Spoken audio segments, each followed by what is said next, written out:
بسم اللہ الرحمن الرحیم، سورہ احزاب آیت نمبر 47۔ وبشر المؤمنین، اور آپ خوشخبری سنا دیں ایمان والوں کو، بِأَنَّ لَهُمْ، اس وجہ سے کہ بے شک ان کے لیے ہے، سببیہ ہوتا ہے، ٹھیک ہے، اس وجہ سے، انا کہ بے شک، لہم ان کے لیے ہے، من اللہ اللہ کی طرف سے، فضلاً کبیرا بڑا فضل۔ اور آپ خوشخبری سنا دیں ایمان والوں کو اس وجہ سے کہ بے شک ان کے لیے ہے اللہ کی طرف سے بڑا فضل۔ وَلَا تُطِعِ الْكَافِرِينَ، اور نہ آپ کہا مانے کافروں کا، وَالْمُنَافِقِينَ اور منافقوں کا، وَدَعْ أَذَاهُمْ اور آپ خیال نہ کریں، اذاہم ان کی ایذاؤں کا، ان کی تکلیف دینے کا، اور آپ خیال نہ کریں ان کی تکلیف دینے کا۔ منافق اور کافر جو آپ کو تکلیفیں دے رہے ہیں نا زبان کے ساتھ، اور طعن و تشنیع کر رہے ہیں اور مذاق اڑاتے ہیں، اس پر آپ اس کا آپ خیال نہ کریں، اس پر توجہ نہ کریں، کیونکہ ہوتا ہے نا کبھی جب ہم لوگ حق بات شروع کرتے ہیں یا اپنا کوئی مشن، ہمارا کوئی منصوبہ ہوتا ہے اچھا منصوبہ، تو اس میں کچھ اوٹ پٹانگ قسم کے لوگ آتے ہیں جو روڑے اٹکاتے ہیں اور طرح طرح کی فضول باتیں کر رہے ہوتے ہیں۔ ہمیشہ حق کے مقابلے میں ایسے لوگ رہے ہیں۔ رکھے ہیں نا مکس ہوئے میں، تنگ نہیں کروں مجھے، جاؤ تم۔ تو اس طرح نبی علیہ السلام کے بھی مشن کے خلاف اوٹ پٹانگ قسم کے لوگ، کافر اور منافق لوگ فضول قسم کی باتیں کرتے تھے۔ تو جب اگر انسان ان لوگوں کی طرف توجہ دینا شروع کر دے تو پھر اپنا مشن تو نہیں لے کے چل سکتا نا، پھر تو لوگ انہی کا مقابلہ کرنا شروع ہو جائیں۔ ان کا مقصد یہی ہوتا ہے کہ ان کو روکیں، ہم ہماری طرف متوجہ ہو جائیں۔ اس لیے اللہ تعالیٰ فرما رہے ہیں کہ آپ ان کا خیال نہ کریں، ان کی طرف توجہ نہ کریں، اپنے مشن پر قائم رہیں۔ وَتَوَكَّلْ عَلَى اللَّهِ اور آپ بھروسہ کریں اللہ پر۔ تو ہمارے لیے اس میں بڑا سبق ہے کہ اگر ہماری راہ میں ایسے روڑے اٹکانے والے لوگ آ رہے ہیں اور اوٹ پٹانگ قسم کے لوگ باتیں بنا رہے ہیں نا، تو ان کی طرف بالکل توجہ نہ کریں، کیونکہ اس طرح آپ کا خیال ڈائیورٹ ہو جائے گا، آپ کا فوکس ڈائیورٹ ہو جائے گا، اور آپ کا جو مقصد ہوگا آپ اس میں ناکام ہو جائیں گی۔ مقصد جو آپ کا ہوگا وہ تو فوکس مانگتا ہے نا، تو آپ کو چاہیے کہ آپ پورا فوکس اپنے نیک مقاصد کی طرف رکھیں۔ یہ اوٹ پٹانگ لوگ چند دن باتیں کرتے ہیں، پھر خود ہی جب دیکھتے ہیں کہ اس بندے پہ تو کوئی اثر نہیں ہوا، اس کا تو مشن اسی طرح کامیابی کی طرف جا رہا ہے، خود ہی خاموش ہو جاتے ہیں۔ وَقَفَى بِاللَّهِ وَكِيلًا اور کافی ہے اللہ کام بنانے والا۔ یا ایھا الذین آمنوا اے ایمان والو، اذا نکحتم المؤمنات جب تم نکاح کرو ایمان والی عورتوں سے، ثم طلقتموہن پھر تم طلاق دے دو ان کو، من قبل پہلے اس سے، ان تمسوہن یہ کہ تم نے چھوا ہو ان کو، پہلے اس سے یہ کہ تم نے چھوا ہو ان کو۔ یہ چھونا کنایا کے الفاظ ہیں، مراد اس سے ہم بستری ہے، ٹھیک ہے، مباشرت سے پہلے تم نے طلاق دے دی، تو ایسی صورت میں عورت کا حق میں عدت نہیں ہوتی عورت کی۔ فما لکم پس نہیں ہے تمہارے لیے، علیہن ان کے ذمہ، من عدت کوئی بھی عدت، کوئی عدت، تعتدونہا تم شمار کرو جس کو، عدت مؤنث ہے نا اس لیے ہا کا پروناؤن ہے، تعتدونہا کہ تم شمار کرو اس کو۔ مرد بھی شمار کرتے ہیں نا، مرد کیوں شمار کرتے ہیں؟ عورت کی عدت کو مرد کیوں شمار کر رہا ہوتا ہے؟ اس کی وجہ یہ ہے کہ خاوند جتنی دیر عورت عدت میں رہتی ہے نا، اس کا خرچہ، اس کا پابند ہوتا ہے خاوند اس کا خرچہ دینے کا، شریعت کا یہی حکم ہے۔ تو نہیں ہے تمہارے لیے ان کے ذمہ کوئی عدت کہ تم شمار کرو اس کو۔ فمتعوہن پس تم ساز و سامان دے دو ان کو، اور ایسی صورت میں ساز و سامان متاع کیا ہوتا ہے؟ یہ پیچھے آپ نے پڑھا ہے نا حق مہر کے اس میں احکامات میں، کہ جب عورت کو خلوت صحیحہ نہیں ہوئی ہے، رخصتی سے پہلے ہی عورت کو طلاق ہو گئی ہے، تو حق مہر کتنا ہوتا ہے؟ آدھا ہوتا ہے، ہاں فمتعوہن، پس تم سامان دو ان کو، وسرحوہن، اور تم جدا کر دو ان کو، سراحن جمیلا، جدا کرنا اچھی طرح، جمیل کہتے ہیں اچھے طریقے کو، عمدہ طریقے کو۔ دیکھیں عدت کی مقدار، عدت کے دن کتنے ہوتے ہیں، یہ تو آپ پیچھے اس کی کچھ ڈیٹیل آپ نے پڑھی ہے، مختلف صورتوں میں مختلف ہے نا۔ رخصتی کے بعد جب جوڑے نے کچھ وقت گزار لیا ہے اور ان میں پھر طلاق واقع ہو جائے تو وہ عدت کتنی ہے اسلام میں؟ رخصتی کے بعد جب طلاق واقع ہو عورت کو تو وہ عدت کتنی ہے؟ 4 ماہ 10 دن۔ نہیں، وہ تو بیوہ عورت کی ہے نا، 3 حیض، ثلاثۃ قروء کا لفظ ہے، 3 حیض ہوتا ہے۔ اور اگر ایسی عورت ہے جو کبر سنی کو پہنچ چکی ہے، یعنی بہت بوڑھی ہو چکی ہے اور اس کو حیض آتے ہی نہیں ہے، اور اس کو طلاق ہو گئی ہے، سوسائٹی میں ہوتا تو یہ بہت کم ہے لیکن ایسے کیسز موجود ہیں۔ خود ہماری اپنی فیملی میں میری خالہ زاد ہیں، ان کی جہاں شادی ہوئی تھی نا، اس کی ساس کو اس کے سسر نے بڑھاپے میں آ کے اس طرح ظلم کیا، اس نے اس کو طلاق دے دی کسی اور عورت کے چکر میں، نہ صرف طلاق دے دی بلکہ گھر سے بھی نکال دیا، اور ظاہری بات ہے وہ تو اب اس کے بیٹے ہیں جوان، اور بیٹوں کو بھی نکال دیا، وہ سب اب کرایوں پہ ہیں۔ تو اس طرح کے بھی ہوتے ہیں کیسز۔ تو کبر سنی کو اگر کوئی عورت پہنچ چکی ہے اور اس کو اب مینسز تو ہو ہی نہیں رہے ہیں، اس کو اگر طلاق ہو جائے تو اس کی عدت ہوتی ہے 3 مہینے، ٹھیک ہے۔ ویسے طلاق یافتہ عورت کی عدت ہے 3 حیض، 3 دفعہ اس کو حیض آئیں گے نا تو اس کی عدت پوری ہو جائے گی۔ یہ 64 سے 94 دن بنتے ہیں یہ، اور اس میں جو شمار ہوتا ہے وہ قمری مہینے کا ہوتا ہے، شمسی مہینے کا نہیں ہوتا۔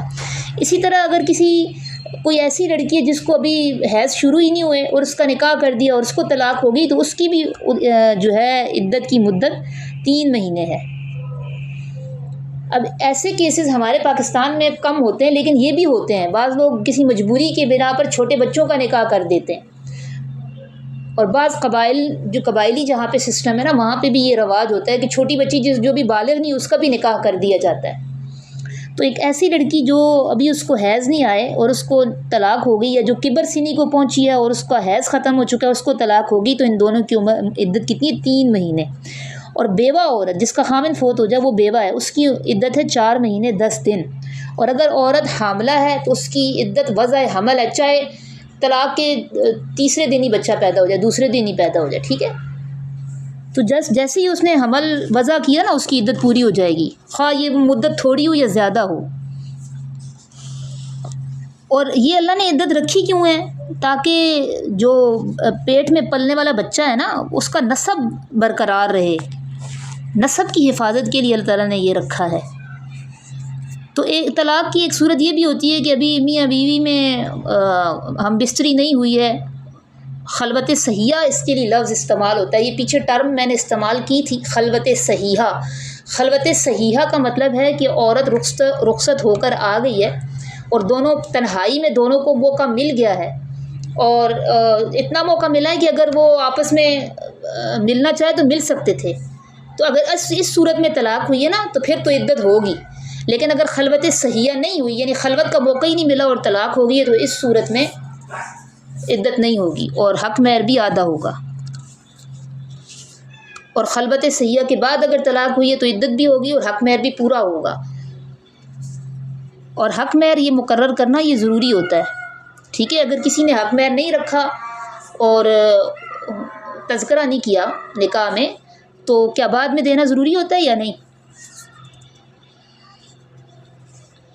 حق مہر کا اگر تذکرہ نہیں ہوا نکاح کے دوران تو کیا بعد میں دینا ضروری ہوگا کہ نہیں، اور بعد میں پھر کتنا دیا جائے گا؟ یہ بھی مسئلہ تھا، میں نے بتایا تھا، اس کا بھی پیچھے ڈیٹیل بتا چکی ہے۔ مہر مثل ہوگا، ٹھیک ہے، مہر مثل ہوگا، اس صورت میں دینا ہوگا، کیونکہ مومنین کے لیے نا عام جو لوگ ہیں نا مومنین، نبی علیہ السلام کی نکاح کی جو خصوصیات ہیں وہ اس کے علاوہ ہیں، وہ اگلی آیت میں آ رہی ہیں، لیکن عام مومنین کے لیے یہ ضروری ہے کہ وہ ایک دفعہ ان پر نکاح کرتے وقت یہ حق مہر کا بوجھ ڈالا جائے. نکاح کے بعد اگر پھر بیوی کہے کہ ٹھیک ہے میں معاف کرتی ہوں، تو وہ پھر معاف کرنا اس کا اس میں آئے قابل بھروسہ ہوگا. وہ معاف کرنا چاہے بعد میں تو کر سکتی ہے. ٹھیک ہے. تو اگر نہیں تذکرہ کیا تو بعد میں مہر مثل دینا ہوگا. مہر مثل کیا ہوتا ہے؟ مہر مثل بچی کے پہلے پھپھو خالہ ہے ان کو مہر ملا اس کے حساب سے. اب دیکھا جائے گا نا کہ جو لڑکی کا خاندان ہے وہ اس میں لڑکی کی خاندانی حیثیت کو دیکھا جائے گا کہ اس کی جو دیگر بہنیں ہیں اگر ان کے نکاح ہوئے تو ان کا کتنا مہر ہے، یا اگر پھپھی ہے اس کو رخصت کیا گیا تو اس کو کتنا مہر رکھا گیا ہے، اتنا ہی اس کا مہر ہوگا. یہ مہر مثل کہلاتا ہے، یعنی اس کی خاندانی حیثیت کو دیکھا جائے گا. لڑکا پھر اپنے کفوف میں کرے نا. اگر لڑکے کی ایسی حیثیت نہیں ہے کہ وہ لڑکی کو مہر دے سکتا ہے اور لڑکی اچھے خاندان کی، تو پھر اس کو چاہیے اپنے کفوف میں کرے.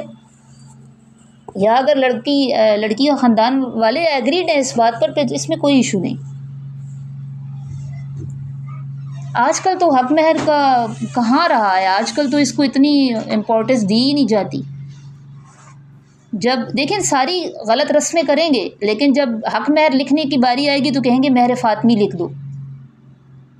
اس وقت سب کچھ شریعت یاد آ جاتی ہے. حالانکہ اس میں کوئی آپ کو پابند نہیں کیا شریعت نے، آپ لکھوا سکتے ہیں جتنا چاہیں. عربوں میں تو بہت زیادہ لکھا جاتا تھا، اس لیے عورت کی ویلیو بھی تھی اور عورت کا حصول بھی بہت مشکل تھا. ہمارے یہاں چونکہ الٹی گنگا بہ رہی ہے، الٹا لڑکی بھی جہیز لے کر آ رہی ہوتی ہے، تو لڑکے والے خوب پھیلے ہوئے ہوتے ہیں، بھئی ان کو تو کچھ خرچ ہی نہیں کرنا پڑتا اور مہر کی حیثیت ہے ہی نہیں. کہ اگر کسی عورت کو نا اس کے شوہر نے حق مہر نہیں دیا، عموماً نہیں دیتے ہیں، ان کو تو پتہ ہی نہیں ہوتا یہ کتنی اہم چیز ہے، فرض ہے ان پر. تو اگر نہیں دیا، ساری زندگی نہیں دیا اور وہ شوہر فوت ہو گیا، تو اب جب تقسیم ہوگی نا وراثت، تو بیوی کو سب سے پہلے اس کا حق مہر بھی دیا جائے گا. ٹھیک ہے. اس وقت حق مہر بھی ملے. آپ کے حقوق کی بات ہو رہی ہے اس لیے میں بتا رہی ہوں. اچھا، عورت عدت کہاں پوری کرتی ہے؟ یہ بھی ایک بات اس میں نوٹ کر لیں. عورت شرعی مسئلہ کیا ہے؟ یعنی عدت ہماری اپنی سوسائٹی کے حساب سے دیکھا جائے تو شوہر کے گھر میں تو پوری کرنا ممکن نہیں ہوتا، لیکن جو فقہی اور شرعی مسئلہ ہے نا وہ یہی ہے کہ عورت عدت اپنے شوہر کے گھر میں پوری کرے گی. اگر شوہر کی طرف سے اس کو کوئی خطرہ یا مسئلہ ہے نا تو شوہر کو عدالت حکم دے گی تم گھر چھوڑ کے جاؤ. ٹھیک ہے. عورت گھر سے نہیں نکلے گی، اپنی عدت پوری کر کے وہاں سے نکلے گی. اس کی رہائش اور اس کا نان نفقہ یہ سارا ابھی تک شوہر کے ذمہ ہے جب تک اس کی عدت پوری نہیں ہوگی. تو یہ بھی ایک مسئلہ ہے، فقہی مسئلہ. سورہ احزاب آیت نمبر 50. یا ایہا النبی، اے نبی صلی اللہ علیہ وسلم، انا احللنا، بے شک حلال کی ہیں ہم نے، لکا آپ کے لیے، ازواجک اللاتی، آپ کی بیویاں، اللاتی آتیت، جن کو آپ نے دے دیا ہے، اجورہن، ان کا حق مہر. اجور اجر سے ہے نا، اور یہ جو اجرت ٹرم ہمارے ہاں اردو میں رائج ہے، عربی میں یہ اس وقت رائج نہیں تھی، یہ بعد میں رائج ہونے والی ٹرم ہے اجرت. تو یہ حق مہر عورت کی اجرت نہیں ہوتی. ٹھیک ہے. کیونکہ اجرت ٹرم عربی میں یہ نہیں ہے، یہ اردو کی ٹرم ہے اور یہ بعد میں رائج ہوئی ہے. اے نبی صلی اللہ علیہ وسلم، بے شک حلال کی ہیں ہم نے آپ کے لیے آپ کی بیویاں جن کو دے دیا ہے آپ نے، اجورہن، ان کا حق مہر. وما ملکت یمینک، اور جن کے مالک ہیں دائیں ہاتھ آپ کے. اس وقت چونکہ جنگیں ہوتی تھیں تو قیدی عورتیں بن کر آتی تھیں، اس طرح بھی غلامی کا رواج تھا. اور جن کے مالک ہیں دائیں ہاتھ آپ کے، مما، ان لونڈیوں میں سے، افاء اللہ، جو مال غنیمت کے طور پر لوٹا دی اللہ نے، جو مال غنیمت کے طور پر لوٹا دی اللہ نے، علیکا، آپ کی طرف. مال فے وہ ہوتا ہے جس میں مسلمان جنگ کے لیے تو گئے ہیں یا اپنے دفاع کے لیے کھڑے ہیں، لیکن کافروں نے سے جنگ نہیں ہوئی، پہلے ہی انہوں نے پسپائی اختیار کر لی ہے، تو اس کے نتیجے میں جو مال و اسباب ملتا ہے نا، یعنی جنگ کی نوبت ہی نہیں آئی، انہوں نے وہ پسپا ہو گئے ہیں، انہوں نے ہتھیار ڈال دیے ہیں، تو اس صورت میں پھر جو مال آتا ہے نا اس کو مال فے کہتے ہیں. اور جن کے مالک ہیں آپ کے دائیں ہاتھ، ان میں سے جو غنیمت کے طور پر، ان لونڈیوں میں سے جو غنیمت کے طور پر لوٹا دی اللہ نے آپ کی طرف. یہ دوسری نبی علیہ الصلوۃ والسلام کی. ٹھیک ہے، پہلی کیا خصوصیت ہے؟ جن عورتوں کو آپ نے حق مہر دے دی ہیں وہ سب حلال ہیں. اور دوسری کیا خصوصیت ہے کہ جو لونڈیاں مال فے کے طور پر آپ کو ملی ہیں ان سے بھی آپ نکاح کر سکتے ہیں. اور حضرت صفیہ رضی اللہ تعالیٰ عنہا جن کا تعلق یہودی قبیلے قریظہ سے تھا، وہ غزوہ خیبر میں نا آپ صلی اللہ علیہ وسلم کے پاس آئی تھی. ٹھیک ہے، آپ صلی اللہ علیہ وسلم نے پھر ان سے نکاح کیا تھا. اصل میں نکاح ایسے نہیں کیا تھا، نکاح وہ مجاہدین میں تقسیم ہوتی ہے نا، جو جنگی قیدی بن کے آ جائیں. تو کسی مجاہد کسی صحابی کے حصے میں آئی تھیں، تو عام لوگوں کی یہ رائے تھی، دیگر صحابہ کی یہ رائے تھی کہ یہ تو ایک سردار کی بیوی ہیں، لہٰذا ان کے لیے مناسب یہی ہے کہ نبی علیہ الصلوۃ والسلام ان کو اپنے نکاح میں لیں. تو حضرت صفیہ رضی اللہ تعالیٰ عنہ کو آپشن دیا گیا تھا کہ اگر آپ چاہیں تو آزاد ہو کر اپنے خاندان میں واپس چلی جائیں. دوسرا آپشن دیا گیا تھا کہ آپ اگر چاہیں تو آزاد ہو کر نبی علیہ الصلوۃ والسلام سے نکاح کر لیں. تو انہوں نے دوسرا آپشن خود پسند کیا تھا. تو اس طرح دو نکاح ہوئے تھے، ایک حضرت صفیہ سے اور ایک حضرت ماریہ قبطیہ سے. وسلم کی خصوصیت ہے. آگے وبنات عمی کا، اور حلال کی ہم نے آپ کی وبنات عمی کا، آپ کے چچا کی بیٹیاں، آپ کے چچا کی بیٹیاں، وبنات عماتی کا، اور آپ کی پھپھو کی بیٹیاں، وبنات خالی کا، اور آپ کے ماموں کی بیٹیاں، وبنات خالاتی کلاتی، اور آپ کی خالاؤں کی بیٹیاں، اللاتی ہاجرن معک، جنہوں نے ہجرت کی ہے آپ کے ساتھ. یہ تیسری خصوصیت ہے نبی علیہ الصلوۃ والسلام کی کہ آپ کے لیے جو آپ کے رشتہ داروں میں لڑکیاں حلال ہیں وہ اس صورت میں حلال ہیں جب انہوں نے ہجرت کر لی آپ کے ساتھ. کیونکہ جب مکہ سے مدینہ مسلمانوں نے ہجرت کی تھی نا، اس وقت ہجرت فرض تھی. جو جن رشتہ دار اور خواتین نے ہجرت کی ہے وہ آپ کے لیے حلال ہیں. باقی مومنین کے لیے تو ساری عورتیں حلال تھیں.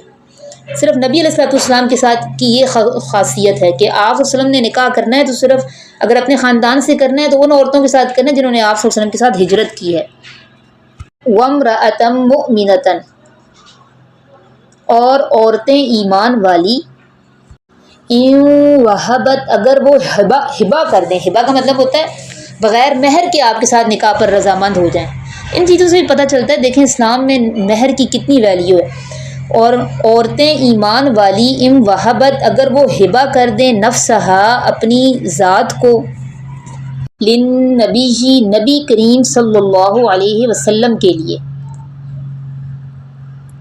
اور ایمان والی عورتیں اگر وہ ہبہ کر دیں اپنی جان کو، اپنی ذات کو نبی کے لیے، ان اراد النبی، اگر ارادہ کریں نبی، ان یستنکحھا، یہ کہ وہ نکاح کریں ان سے، اگر ارادہ کریں نبی یہ کہ وہ نکاح کریں ان سے، خالصۃ لک من دون المؤمنین، خالصۃ یہ خاص حکم ہے، لکا آپ کے لیے، من دون المؤمنین ایمان والوں کے علاوہ. ٹھیک ہے، ایمان والوں کے علاوہ خاص حکم صرف آپ کے لیے. عام مومنین میں سے اگر کسی کو کوئی عورت آ کر کہے کہ بھئی میں حق مہر کے بغیر تم سے نکاح کرتی ہوں، تم میرے ساتھ رضامند ہو جاؤ، تو ایسا نہیں ہوگا. نکاح کی ادائیگی، مہر کی ادائیگی ضروری ہوگی. یہ حکم صرف آپ صلی اللہ علیہ وسلم کے لیے ہے کہ کوئی مومنہ عورت آ کر کہے، ہبہ کر دے کہ میں بغیر مہر کے آپ سے نکاح پر رضامند ہوں. لیکن نبی علیہ الصلوۃ والسلام نے ایسا کوئی نکاح نہیں کیا. ٹھیک ہے، حضرت میمونہ تھیں، انہوں نے آپ صلی اللہ علیہ وسلم کو، اس وقت ان کا نام برہ تھا، انہوں نے آپ صلی اللہ علیہ وسلم کو کہا تھا کہ میں اپنے آپ کو ہبہ کرتی ہوں، لیکن پھر بھی نبی علیہ الصلوۃ والسلام نے ان کا حق مہر ادا کیا تھا. اس طرح ایک اور خاتون تھی، انہوں نے اس بات کا اظہار کیا تھا کہ آپ مجھ سے نکاح کریں تو نبی علیہ الصلوۃ والسلام، اور ہبہ میں کرتی ہوں بغیر مہر کے کریں. میں نے بتایا نا عربوں کے کلچر میں تو مہر کی بہت زیادہ ویلیو تھی، بہت حیثیت تھی. تو نبی علیہ الصلوۃ والسلام نے کہا تھا نہیں، پھر انہوں نے آپ صلی اللہ علیہ وسلم نے کسی صحابی سے ان کا نکاح کیا تھا، اپنے ساتھ نہیں کیا تھا. ٹھیک ہے، تو یہ آپشن بھی اللہ تعالیٰ آپ صلی اللہ علیہ وسلم کو دے رہے ہیں کہ اگر کوئی عورت آ کر ہبہ کر دے کہ میں بغیر نکاح کے یا بغیر مہر کے آپ سے نکاح بول جاتی ہوں، بغیر مہر کے آپ سے نکاح پر رضامند ہوں، تو اس سہولت سے آپ فائدہ اٹھا سکتے ہیں. جبکہ عام امتیوں کے لیے مہر کی ادائیگی ضروری ہے. ایک انسان کے ذہن میں یہ سوال ہوتا ہے کہ بعد میں عورت معاف کرے تو وہ معاف ہو جاتا ہے، تو اگر پہلے ہی عورت معاف کر رہی ہے تو کیوں نہیں ہوتا؟ دیکھیں اللہ تعالیٰ چاہتے ہیں کہ مرد پر بوجھ پڑے، پہلے اس پر یہ ذمہ داری آئے، تو اللہ تعالیٰ نے یہ ایک اس پہ ذمہ داری ڈالی ہے مرد پہ کہ نکاح کرتے وقت تمہیں یہ لکھنا ہے، یہ کرنا ہے، اس کے بعد اگر عورت اپنے جی کی خوشی سے معاف کر رہی ہے تو وہ پھر اس میں کوئی مسئلہ نہیں، حنیم مریا کے الفاظ ہیں، پھر تم مزے سے کھا سکتے ہو اس میں سے، لیکن پہلے اللہ تعالیٰ یہ چاہتے ہیں کہ اس پر ایک دفعہ بوجھ پڑے، یہ ذمہ داری اس پر ایک دفعہ آئے۔ اچھا، قد علمنا، تحقیق ہم جانتے ہیں،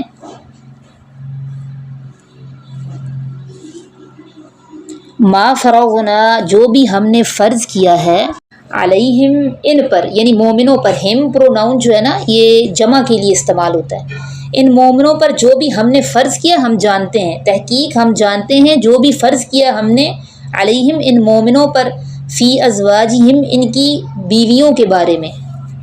کیا مطلب؟ یعنی پیچھے تو اللہ تعالیٰ نبی علیہ الصلوۃ والسلام کو کہہ رہے ہیں نا کہ آپ کو اگر مہر کے بغیر کوئی عورت پیشکش کرے تو آپ اس سے نکاح کریں، یہ آپ کے لیے جائز ہے، لیکن اللہ تعالیٰ آگے بتا رہے ہیں کہ ہم یہ بھی جانتے ہیں کہ مومنوں کے لیے جائز نہیں ہے، ہم ان چیزوں کو جانتے ہیں جو ہم نے نکاح کے سلسلے میں ان پر فرض کی ہوئی ہیں۔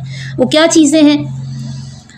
4 عورتوں سے زیادہ نکاح نہیں کر سکتے، اور نکاح کے لیے گواہان ہوں گے، ولی کی اجازت ہوگی، اور حق مہر کی ضروری ہوگا، ٹھیک ہے، گواہوں کا ہونا بھی ضروری ہوتا ہے، شرط ہے یہ اس کے لیے، نکاح کے لیے ایجاب و قبول بھی ضروری ہے، تو یہ ساری چیزیں ہوتی ہیں تو مردوں کا نکاح، عام مردوں کا نکاح ہوتا ہے۔ تو اللہ تعالیٰ فرما رہے ہیں تحقیق ہم جانتے ہیں جو بھی ہم نے فرض کیا ہے ان مومنوں پر، ان کی بیویوں کے بارے میں،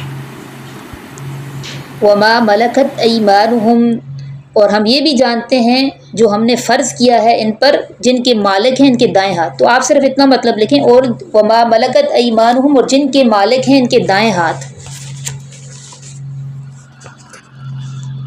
وہ اس دور میں ایک رواج تھا، جنگی قیدی بن کر آتی تھیں خواتین، تو وہ پھر مجاہدوں میں تقسیم ہوتی تھیں، اب پھر بعد میں اس کا رواج نہیں رہا، اس کی پوری ڈیٹیل میں کئی دفعہ بتا چکی ہوں، اب تو رواج نہیں ہے، لیکن یہ ہے کہ اگر بالفرض ایسی پھر صورتحال پیدا ہو جاتی ہے نا تو مسلمانوں کے پاس قوانین البتہ موجود ہیں کہ ایسے قیدیوں کا، جنگی قیدیوں کا کیا کرنا ہے۔ وما ملکت ایمانہم، اور جن کے مالک ہیں ان کے دائیں ہاتھ، لکی لا یکونا، تاکہ نہ رہے، علیکا، آپ پر، تنگی کس چیز میں؟ تاکہ نہ رہے آپ پر کوئی تنگی کس چیز میں؟ دین کی ترویج میں، ٹھیک ہے، دین کو پھیلانے میں، تاکہ نہ رہے آپ پر کوئی تنگی دین پھیلانے میں، وکان اللہ غفور الرحیم، اور ہے اللہ بخشنے والا، رحم کرنے والا۔ اچھا، کچھ چیزوں کا تذکرہ یہاں پہ ہوا، نبی علیہ الصلوۃ والسلام کے نکاح کے سلسلے میں جو خصوصیات ہیں آپ صلی اللہ علیہ وسلم کی اسپیشل خاص طور پر، اور کچھ کا آگے بھی ہوگا، اور اس میں ایک یہ بھی ہے کہ نبی صلی اللہ علیہ وسلم کے لیے کتابیہ عورت سے بھی نکاح کرنا جائز نہیں تھا، کتابیہ عورت سے عام مومنین نکاح کر سکتے ہیں، مشرک سے نہیں، کتابیہ کا مطلب ہے یہودی، عیسائی یا یہودی، ٹھیک ہے، ان سے نکاح کرنا مسلمانوں کو اس کی اجازت دی گئی ہے، نبی صلی اللہ علیہ وسلم کے لیے یہ نہیں تھا۔ باقی آپ صلی اللہ علیہ وسلم کو جو تعدد ازواج، عام مومنین کو 4 کی اجازت ہے، آپ کو زیادہ کی اجازت تھی۔ دیکھیں، ہم سنتے ہیں اور کبھی ہم ایسے پڑھتے بھی ہیں، کوئی آرٹیکل نظروں سے گزر جاتا ہے، کچھ کتابیں ہماری نظروں سے گزرتی ہیں جن میں نبی کریم صلی اللہ علیہ وآلہ وسلم کی تعدد ازواج کو لے کر اعتراضات کیے جاتے ہیں، ٹھیک ہے، خصوصاً جو صہیونی مستشرقین ہیں۔ مستشرق کس کو کہتے ہیں؟ اس کی بھی میں ڈیفائن کر چکی ہوں۔ مستشرق وہ ہوتے ہیں جو کہ مشرقی علوم میں مہارت حاصل کرتے ہیں، ان کا مقصد سیکھنا سکھانا نہیں ہوتا، ان کا مقصد یہ ہوتا ہے کہ مشرقی علوم میں مہارت حاصل کر کے پھر ان میں وہ شکوک و شبہات پیدا کرتے ہیں، مسلمانوں میں پھر شکوک و شبہات پیدا کرتے ہیں، ان کا یہ مقصد ہوتا ہے۔ تو خاص طور پر جو صہیونی مستشرقین ہیں نا، ان کے بڑے بڑے قلمکار، وہ ان باتوں سے مسلمانوں کو دھوکہ دیتے ہیں اور پروپیگنڈا کرتے ہیں۔ ہندوؤں میں بھی دیکھیں، راجپال نامی ایک شخص تھا جس نے رنگیلا رسول معاذ اللہ نامی ایک کتاب لکھی تھی، اور جس میں اس نے اپنی خباثت کا اظہار کیا تھا۔ اس کو غازی علم الدین شہید رحمہ اللہ انہوں نے اس کو کیا کیا تھا، اس کو قتل کیا تھا، واصل جہنم کیا تھا۔ اسی طرح سلمان رشدی ہے، اس نے لکھا، تسلیمہ نسرین ہے، اس نے لکھی ہیں باتیں، یہ ملعونین، ان کو اصل میں تو بغض ہوتا ہے اسلام سے اور دین محمد صلی اللہ علیہ وآلہ وسلم سے، لیکن وہ الزام لگانے میں پھر بہانے تلاش کر رہے ہوتے ہیں کہ ہمیں کوئی موقع ملے، تو وہ پھر اس طرح کی باتیں کرتے ہیں کہ دیکھو جی عیسائی اس طرح کی باتیں کرتے ہیں، ہمارے نبی صلی اللہ علیہ وسلم نے تو، ہمارے نبی عیسیٰ علیہ السلام نے تو ایک بھی شادی نہیں کی اور نبی علیہ السلام نے 11 شادیاں کی، تو نعوذ باللہ آپ کو ہر وقت عورتوں کا ہی خیال تھا۔ جبکہ یہ کیا ہے، اگر ہم اعتدال اور انصاف کی نظر سے دیکھیں نا تو یہ ایک الزام ہے۔ تو میں پوری ڈیٹیل آپ کو بتاتی ہوں کہ آپ صلی اللہ علیہ وسلم نے کون سی شادی کیوں کی، اس کے پیچھے کیا وجوہات تھیں۔ دیکھیں نبی علیہ السلام، سب سے پہلے تو یہ سمجھ لینا کہ نبی علیہ السلام نے جو بھی کام کیا وہ اللہ کی حکمت کے تحت تھا۔ کوئی بھی شادی آپ کی اپنی منشا سے نہیں تھی، بلکہ اللہ تعالیٰ نگرانی کر رہے تھے اور یہ اللہ کے فیصلے تھے۔ جیسا کہ ایک میں واقعہ سنا دیتی ہوں اس ضمن میں، جب حضرت عائشہ صدیقہ رضی اللہ تعالیٰ عنہا پر تہمت لگی تھی تو نبی علیہ السلام بہت پریشان تھے، اور ایک دفعہ انہوں نے حضرت عمر فاروق رضی اللہ تعالیٰ عنہ سے یہ پوچھا تھا کہ اے عمر تمہاری کیا رائے ہے، دیکھو لوگ تو میری بیوی کے بارے میں، عائشہ کے بارے میں اس طرح کی باتیں کر رہے ہیں، تمہاری کیا رائے ہے؟ تو حضرت عمر فاروق رضی اللہ تعالیٰ عنہ نے اس کے جواب میں فرمایا تھا کہ ہے تو یہ آپ کا داخلی معاملہ اور میرا کوئی حق نہیں دخل دینے کا، لیکن اب چونکہ آپ رائے لے رہے ہیں تو مجھے اجازت دیں کہ میں بھی آپ سے ایک دو باتیں پوچھ لوں۔ تو نبی صلی اللہ علیہ وسلم نے فرمایا ہاں پوچھو عمر۔ تو حضرت عمر نے ایک سوال تو یہ کیا تھا کہ آپ کی جو حضرت عائشہ سے شادی ہوئی ہے یہ آپ کی اپنی منشا سے ہوئی ہے یا اللہ کے حکم سے ہوئی ہے؟ تو نبی علیہ السلام نے فرمایا نہیں، یہ تو اللہ کے حکم سے ہے، حضرت جبرائیل امین آئے تھے ان کی تصویر لے کر، تو یہ تو اللہ کا حکم ہے۔ تو حضرت عمر نے پھر اس کے جواب میں کہا تھا حضور جب ہمیں اپنے بچوں کے لیے اچھی لڑکیاں مل جاتی ہیں تو کیا اللہ کو اپنے نبی کے لیے، اگر لوگوں کی بات کو سچ مان لیا جائے کہ یہ تہمت سچی ہے، تو کیا اللہ کو اپنے نبی کے لیے کوئی پاک لڑکی نہیں ملی؟ یہ تو پھر اللہ پہ اعتراض ہوا نا کہ معاذ اللہ کی ذات میں کوئی نقص ہوگا، جبکہ ایسا تو نہیں ہے۔ تو اگر ایسا نہیں ہے، اللہ کے فیصلے ہیں اور اللہ کی ذات بھی نقائص سے پاک ہے، تو آپ مطمئن رہیں، یہ صرف بہتان ہے۔ اچھا، پھر دوسرا سوال انہوں نے یہ کیا تھا کہ اللہ تعالیٰ آپ کے بدن مبارک پر اڑتی ہوئی کوئی گندی مکھی بیٹھنے دیتے ہیں؟ نبی علیہ السلام نے فرمایا تھا نہیں، مکھی میرے بدن پر نہیں بیٹھ سکتی۔ تو حضرت عمر نے اس کے جواب میں فرمایا تھا کہ جب اللہ تعالیٰ آپ پر ایک گندی مکھی نہیں بیٹھنے دیتے تو آپ کے بستر پر پھر ایک ناپاک عورت کو کیسے بیٹھنے دیتے؟ یہ تو ان کی تسلی کے لیے تھا نا کہ لوگ تہمت لگا رہے تھے۔ حضرت عمر نے تو اس وقت ہی کہا تھا ھذا بہتان عظیم۔ تو یہ باتیں سن کر نبی علیہ السلام کو بڑی تسلی ہوئی تھی، آپ کا چہرہ کھل اٹھا تھا۔ تو یہ بتانے کا مقصد یہ ہے کہ نبی علیہ السلام کے جتنے بھی نکاح ہوئے آپ کی منشا سے نہیں ہوئے، اس میں وہ سارے اللہ کے فیصلے تھے، اللہ تعالیٰ نگرانی فرما رہے تھے۔ اچھا، اب میں بتاتی ہوں کہ آپ صلی اللہ علیہ وسلم، سب سے پہلے یہ بات سمجھ لیں کہ اللہ کے رسول صلی اللہ علیہ وسلم کی ذمہ داریاں جو تھیں وہ عام انسانوں کی نسبت زیادہ تھیں۔ آپ کی پہلی حیثیت تو ایک عام بشر کی تھی، دوسری حیثیت آپ نبی اور رسول بھی تھے، اور تیسری حیثیت آپ خاتم النبیین تھے۔ تو ان سب حیثیتوں کے ساتھ آپ نے اپنی ذمہ داریاں پوری کرنی تھی نا۔ نبی علیہ السلام نے صرف 2 نکاح جو کیے ہیں وہ بشری تقاضوں کے تحت کیے ہیں۔ ہم عام انسان جو نکاح کرتے ہیں وہ تو بشری تقاضوں کے تحت ہی ہوتے ہیں اور کوئی مقصد نہیں ہوتا۔ تو نبی علیہ السلام نے ان 11 ازواج میں سے صرف 2 نکاح ہیں جو آپ صلی اللہ علیہ وسلم نے بشری تقاضوں کے تحت کیے ہیں۔ ان میں سے جو پہلا نکاح آپ کا تھا کس کے ساتھ تھا آپ سب جانتی ہیں، ہاں، حضرت خدیجہ رضی اللہ تعالیٰ عنہ۔ اور آپ کو یہ بھی پتہ ہوگا کہ جب حضرت خدیجہ رضی اللہ تعالیٰ عنہ سے آپ کا نکاح ہوا تو حضرت نبی صلی اللہ علیہ وسلم کی عمر کتنی تھی؟ کتنی عمر تھی؟ 25 سال۔ اور حضرت خدیجہ رضی اللہ عنہ کی عمر 40 سال تھی۔ یہ پہلا نکاح ہے۔ سیرت النبی کے اگر آپ لیکچر سن رہی ہیں نا تو اس میں نے بتایا تھا کہ حضرت خدیجہ رضی اللہ تعالیٰ عنہ خود چاہتی تھیں آپ صلی اللہ علیہ وسلم سے نکاح کرنا، اور وہ 2 مردوں سے بیوہ ہو چکی تھی، ٹھیک ہے؟ اس سے پہلے وہ 2 شوہروں سے یک کے بعد دیگرے بیوہ ہو چکی تھی، دنیا سے ان کا دل سرد ہو چکا تھا۔ اس وقت بڑے بڑے سردار تھے جو آپ کو نکاح کے پیغام بھیج رہے تھے، لیکن انہوں نے پھر ایک عورت تھی جو اسی طرح رشتے کی باتیں کرتے ہیں، جیسے ہمارے ہاں ہوتا ہے نا، لوگ بھیجتے ہیں رشتے کروانے والیوں کو بھی تم جاؤ اور ان کا ذہن بناؤ، تو انہوں نے ایک صفیہ نامی خاتون تھی جن کو بھیجا تھا نبی علیہ الصلوۃ والسلام کے پاس، اور ان سے کہا تھا کہ میرا یہ پیغام لے کر جاؤ. تو وہ سارا میں نے سیرت کے لیکچر میں سارا بتایا آپ کو. تو اس وقت نبی علیہ الصلوۃ والسلام کی عمر 25 سال تھی اور خدیجہ رضی اللہ تعالیٰ عنہ کی عمر تھی 40 سال. یہ پہلا نکاح ہوا. دیکھیں ہم اگر اپنی اولاد کے لیے لڑکیاں اگر ڈھونڈیں تو ہم کیا کرتے ہیں، ہم کوئی اپنی اولاد کے لیے کوئی 40 سال کی بیوہ خاتون ڈھونڈیں گے. یہ گولڈن پیریڈ ہوتا ہے، 25 سال جوانی کا گولڈن پیریڈ ہوتا ہے. اچھا، آپ صلی اللہ علیہ وسلم کی پھر آپ صلی اللہ علیہ وسلم نے جو جوانی کا یہ بہترین پیریڈ گزارا، کس کے ساتھ گزارا؟ حضرت خدیجہ رضی اللہ تعالیٰ عنہا کے ساتھ میں بتا رہی ہوں. اور حضرت خدیجہ رضی اللہ تعالیٰ عنہ کا انتقال ہوا جب وہ 50 سال جب نبی علیہ السلام 50 سال کے تھے.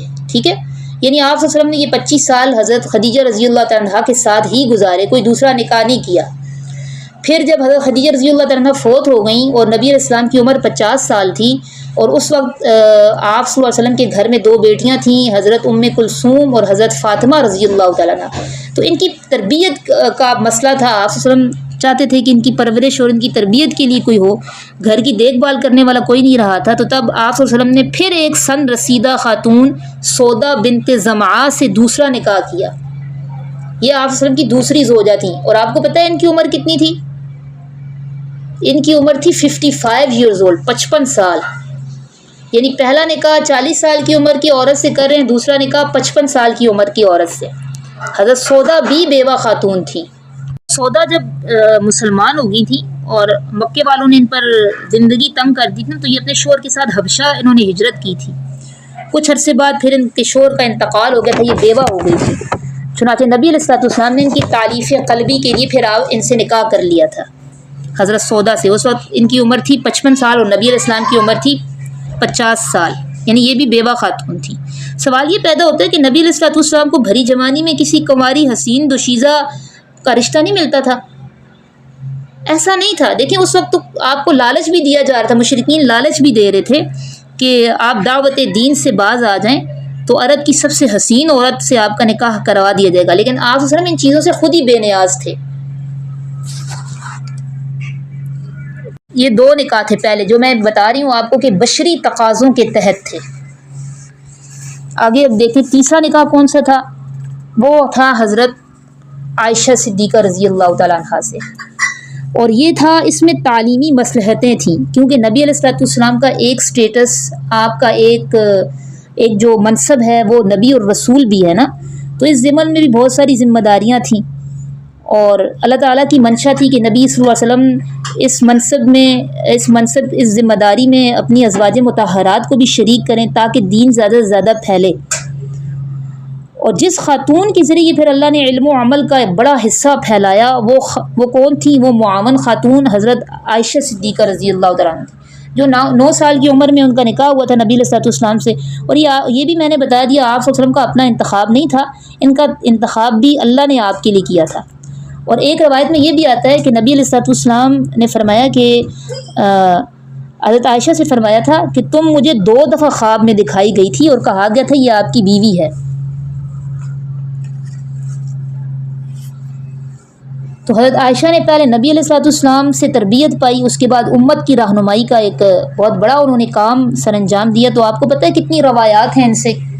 2210 روایات ہیں حضرت عائشہ صدیقہ رضی اللہ تعالیٰ سے. مجھ سے ایک دن میں ایک مجلس میں تھی، اس وقت ایک خاتون نے مجھ سے سوال کیا تھا کہ کیا حضرت عائشہ صدیقہ رضی اللہ حافظہ قرآن تھی؟ تو وہ حافظہ قرآن بھی تھیں. ٹھیک ہے، حافظہ قرآن، اکثر امہات المومنین اور صحابیات حافظہ قرآن تھیں. اس کے علاوہ آپ فقیہ بھی تھیں، مفسر اور مجتہدہ بھی تھیں. صحابہ اکرام آپ سے مسائل پوچھنے آیا کرتے تھے. تو یہ تعلیمی مصلحت اور نبوت کی جو ذمہ داریاں اور منصب تھا نا، اس کو احسن طریقے سے نبھانے کے لیے یہ نکاح ہوا. اچھا، کچھ نکاح ایسے تھے جو معاشرتی ضرورت کے تحت ہوئے. وہ کون سے نکاح تھے جو معاشرتی ضرورت کے تحت ہوئے؟ اس میں آپ صلی اللہ علیہ وسلم نے نا امت کے لیے ایک بہترین نمونہ چھوڑا ہے. آپ خود سوچئے، کسی بیوہ سے نکاح کرنا، پھر اس کے یتیم بچوں کی ذمہ داری اٹھانا، اور دیگر حقوق کے ساتھ پھر ان بچوں کے حقوق بھی پورے کرنا یہ آسان کام نہیں ہے۔ اس زمن میں نبی علیہ الصلوۃ والسلام نے 3 نکاح کیے، ایک حضرت حفصہ سے، ایک حضرت ام سلمہ سے، ایک حضرت زینب بنت خزیمہ سے۔ کس زمن میں؟ معاشرتی ضرورت کے تحت۔ اچھا وہ کیا ضرورت تھی؟ حضرت حفصہ حضرت عمر فاروق رضی اللہ تعالیٰ عنہ کی بیٹی تھی۔ جب جنگ احد میں حضرت حفصہ کے جو شوہر تھے وہ شہید ہو گئے تھے، اور حضرت عمر ان کے بارے میں بہت فکر مند بھی تھے۔ پہلے انہوں نے حضرت بکر صدیق رضی اللہ عنہ کو نکاح کا پیغام دیا، وہ خاموش ہو گئے۔ حضرت عثمان کو دیا، وہ بھی خاموش ہو گئے، انہوں نے یہ ذمہ داری قبول نہیں کی اور انہوں نے خاموشی اختیار کی۔ تو حضرت عمر فاروق نے آ کر نبی علیہ الصلوۃ والسلام سے شکایت کی، جس پر آپ نے فرمایا کہ میں خود ان سے نکاح کا ارادہ رکھتا ہوں، ٹھیک ہے۔ اور انہوں نے خاموشی بھی اس لیے اختیار کی تھی کہ نبی علیہ السلام نے اس کا ذکر کیا تھا۔ چنانچہ حضرت عمر کے لیے تو یہ بڑی سعادت کی بات تھی، چنانچہ حضرت حفصہ آپ کے نکاح میں آ گئیں، ٹھیک ہے۔ اور اس کے بعد چوتھا نکاح حضرت خدیجہ کے بعد حضرت سودا کے بعد حضرت عائشہ کے بعد حضرت حفصہ، اس کے بعد حضرت زینب بنت خزیمہ۔ ان کی بھی پہلی شادی طفیل بن حارث سے ہوئی تھی، انہوں نے ان کو طلاق دے دی تھی۔ پھر دوسری شادی ہوئی تھی عبداللہ بن جحش سے، وہ غزوہ احد میں شہید ہو گئے تھے، ٹھیک ہے۔ یہ بھی شہید کی بیوہ تھی، تو نبی علیہ الصلوۃ والسلام نے ان کی بھی ذمہ داری اٹھا لی تھی۔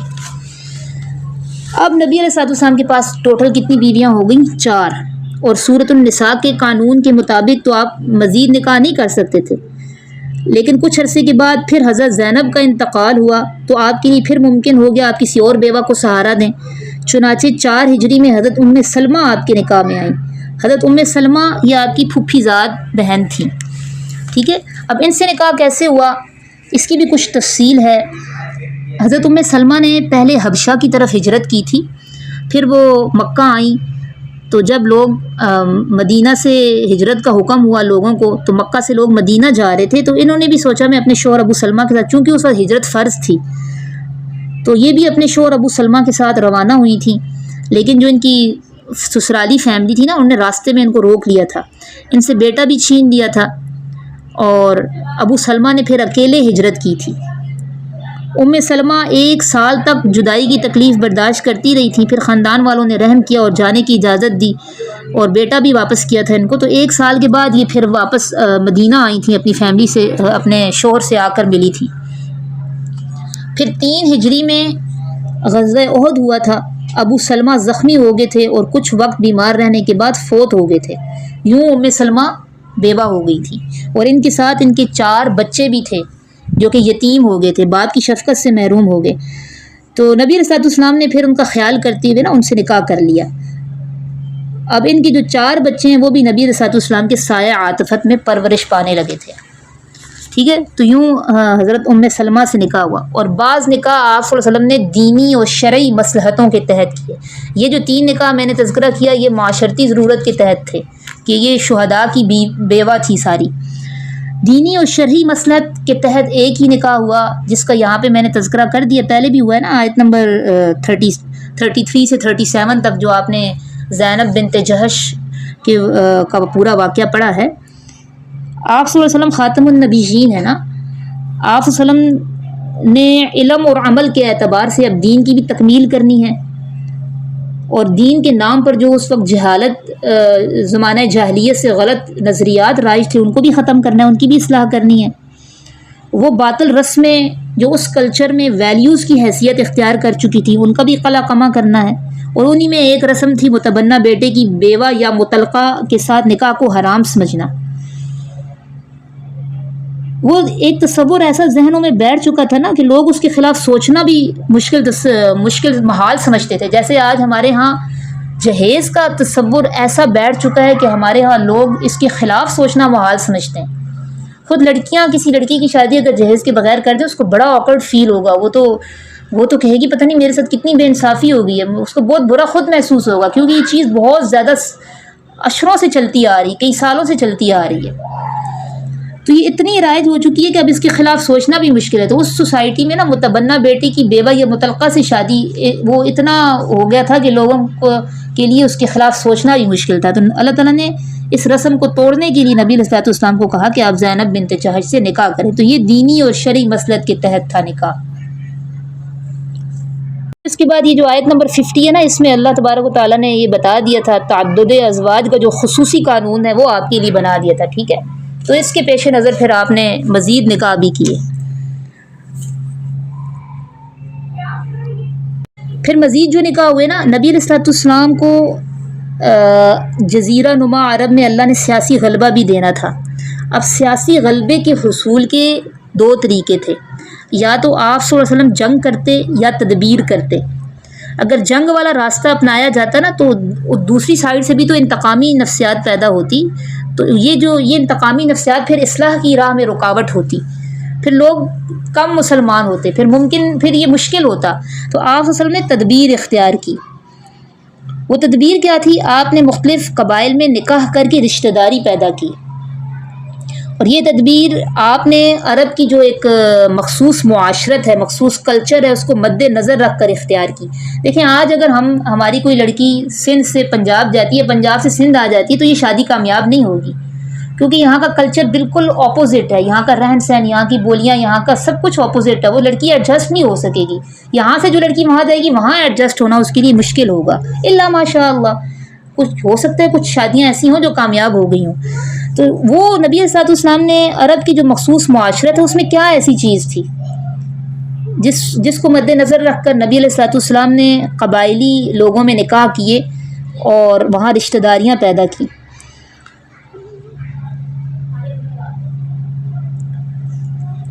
عربوں کے قبائل میں دیکھیں یہ بات تھی نا کہ وہ رشتہ مساہرت کا بہت احترام کرتے تھے، سسرالی رشتوں کو بہت زیادہ حیثیت دیتے تھے۔ جس خاندان میں کسی کا نکاح ہو جاتا تھا وہ سارا خاندان اس کو داماد سمجھتا تھا، اور داماد سے محاذ آرائی اور جنگ کو بہت معیوب سمجھتے تھے۔ تو یہ تدبیر پھر نبی صلی اللہ علیہ وسلم نے اس معاشرت کو مد نظر رکھ کر اختیار کی تھی، اور یہ بہت خوبصورت تدبیر تھی۔ اس طرح پھر عداوتیں ختم ہو گئیں، اور جو سیاسی مقاصد تھے، جو دینی مقاصد تھے، وہ بھی پورے ہوئے۔ اس ضمن میں آپ صلی اللہ علیہ وسلم نے 4 نکاح کیے تھے۔ ایک تو نکاح تھا حضرت جویریہ رضی اللہ تعالیٰ عنہ سے، ایک نکاح تھا حضرت صفیہ سے، ایک حضرت ام حبیبہ رضی اللہ تعالیٰ عنہ سے، اور ایک تھا حضرت میمونہ رضی اللہ تعالیٰ عنہ سے۔ حضرت جویریہ جو تھیں یہ ایک قبیلہ تھا، قبیلہ بنو مستلق، وہاں کے ایک رئیس کی بیٹی تھیں، اور یہ غزوہ بنو مستلق مسلمانوں نے جنگ کی تھی، ٹھیک ہے، بنو مستلق قبیلے سے، وہاں سے قیدی بن کر آئی تھیں۔ پھر یہ حضرت ثابت بن قیس کے حصے میں آئی تھی۔ میں نے بتایا نا کہ جو قیدی بن کر آتے تھے ان کو پھر مجاہدوں میں تقسیم کیا جاتا تھا۔ پھر یہ ثابت بن قیس کے حصے میں آئیں، انہوں نے ثابت بن قیس سے عقد مکاتبت کیا تھا۔ عقد مکاتبت کا بھی آپ پیچھے پڑھ چکی ہیں۔ عقد مکاتبت کیا ہوتا ہے کہ اگر کوئی یہ ایگریمنٹ کر لے کہ میں اتنے عرصے میں اپنے مالک کو پیسے دوں گی، اور اس کے بعد جب وہ پیسے پورے ہو جائیں گے تو یہ مجھے آزاد کر دیں گے، تو حضرت جویریہ نے عقد مکاتبت کیا تھا۔ پھر وہ نبی علیہ الصلوۃ والسلام کے پاس آئی تھیں اور ان سے کہا تھا کہ میں نے اس طرح کا ایگریمنٹ کیا ہے، تو آپ مکاتبت کی رقم ادا کرنے میں میرے ساتھ تعاون کریں۔ تو آپ صلی اللہ علیہ وسلم نے ان کی رضامندی سے پھر ساری مکاتبت کی رقم ادا کی تھی، اور انہوں نے پھر اپنی مرضی سے نبی علیہ الصلوۃ والسلام سے نکاح کر لیا تھا، ٹھیک ہے۔ اچھا، جب عام مسلمانوں نے یہ دیکھا کہ نبی علیہ الصلوۃ والسلام نے قبیلہ بنو مستلق کی رئیس زادی سے نکاح کر لیا، تو سارے قیدی یہ سمجھ کر آزاد کر دیے تھے کہ یہ کیسے ہو سکتا ہے کہ نبی کا سسرال ہماری قید میں ہو، اور پھر اس برتاؤ سے جو پورا قبیلہ بنو مستلق تھا نا وہ بھی مسلمان ہو گیا تھا۔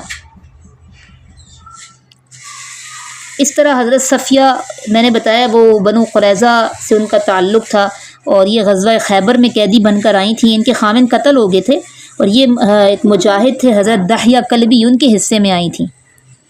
لیکن بعض صحابہ نے کہا تھا کہ یہ بنو قریظہ کی معزز خاتون ہیں، تو آپ کی ہی شایان شان ہیں۔ چنانچہ آپ صلی اللہ علیہ وسلم نے ان کو آپشن دیا تھا کہ ہم آزاد کرتے ہیں، آپ اپنے گھر والوں کے پاس واپس چلی جائیں، اور دوسرا آپشن یہ تھا کہ ہم آزاد کرتے ہیں، نکاح کر کے اپنی زوجیت میں لے لیتا ہوں۔ تو انہوں نے زوجہ رسول بننا پھر پسند کیا تھا۔ میں کہہ رہی ہوں نا 4 نکاح ہوئے تھے، تیسرا تھا ام حبیبہ رضی اللہ تعالیٰ عنہ، جو ہے نا ان کا اصل نام تھا رملہ بنت ابو سفیان، یہ ان کا اصل نام تھا، اور کنیت ام حبیبہ تھی ان کی، یعنی ان کی جو بیٹی تھی ان کا نام تھا حبیبہ، تو اس نسبت سے ان کو ام حبیبہ کہتے تھے۔ یہ مسلمان ہو گئی تھیں اور انہوں نے اپنے شوہر کے ساتھ حبشہ ہجرت کی تھی، لیکن وہاں جا کر جو ان کا شوہر تھا اس نے عیسائی مذہب اختیار کر لیا تھا۔ تو نبی علیہ الصلوۃ والسلام نے پھر ان کو یہ چونکہ بے سہارا ہو گئی تھی وہاں، تو نبی علیہ الصلوۃ والسلام نے پھر ان کو نکاح کا پیغام بھیجا تھا۔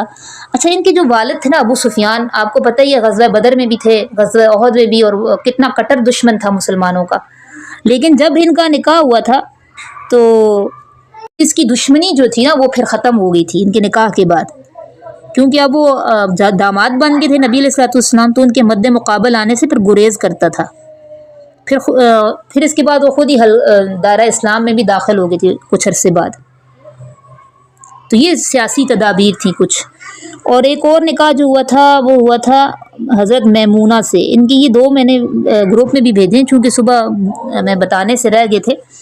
حضرت میمونہ جو تھی انہوں نے نبی علیہ الصلوۃ والسلام کو خود پیش کیا تھا، ٹھیک ہے، خود ہبہ کیا تھا کہ میں اپنے نکاح کا اختیار آپ صلی اللہ علیہ وسلم کے چچا عباس ابن مطلب کو دیتی ہوں اور حق مہر کے بغیر آپ صلی اللہ علیہ وسلم سے نکاح کرتی ہوں، اپنے آپ کو ہبہ کرتی ہوں۔ لیکن نبی علیہ الصلوۃ والسلام نے ان سے نکاح کیا تھا اور ان کو حق مہر بھی ادا کیا تھا۔ اور ان کا جو تعلق تھا یہ بھی بنو ہاشم قبیلے سے تھا، یہ بڑا طاقتور قبیلہ تھا۔